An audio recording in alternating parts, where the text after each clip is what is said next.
Üdvözlök mindenkit, sziasztok! Én Szilvási Dani vagyok, és ez a BMW Motorsport februári összefoglaló videója.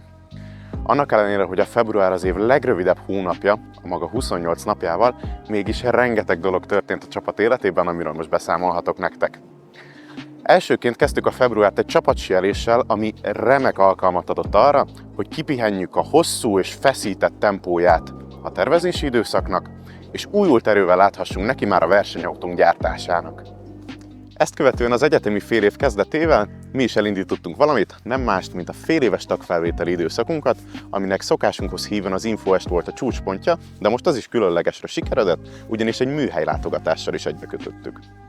Miközben a csapatunk egyik része a tagfelvételi időszaknak a szervezésével foglalkozott, addig a másik része már gőzerővel tervezte a Design Freeze eseményünket, ami a visszajelzések alapján meglehetősen jól sikerült, egy nagyon különleges kerekasztal beszélgetéssel.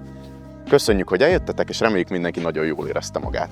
Ezen az említett Design Freeze eseményen lepleztük rá azt is, hogy idén, a 2025-ös szezonban milyen versenyekre megyünk, úgyhogy örömmel közölhetem, hogy idén a Formula Student East, a Formula Student Cseh és a Formula Student Alpe Adria, tehát a horvát versenyeken fogunk részt venni.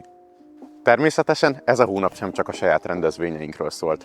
Például részt vettünk a Trumf Lézer technikai szakmai napján, ahol azon kívül, hogy kiállíthattuk FRC 11-es versenyautónkat, hajtáslánc csoportvezetőnk, Juhász Márk egy részletes előadást is tartott az FRC 12 motor koncepciójáról.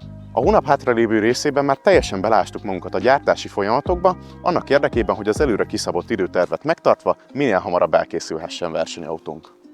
Hogyha tetszett a videó, akkor dobjatok rá egy lájkot, és hogyha kíváncsiak vagytok, hogy hogyan haladunk az idei versenyautónk az FRC 12 gyártásával, akkor iratkozzatok fel a YouTube csatornánkra, és ne felejtsétek el a kis csengőt sem benyomni. Továbbá kövessetek minket TikTokon, Facebookon és Instagramon is. A következő videóban találkozunk. Hajrá Motorsport! Sziasztok!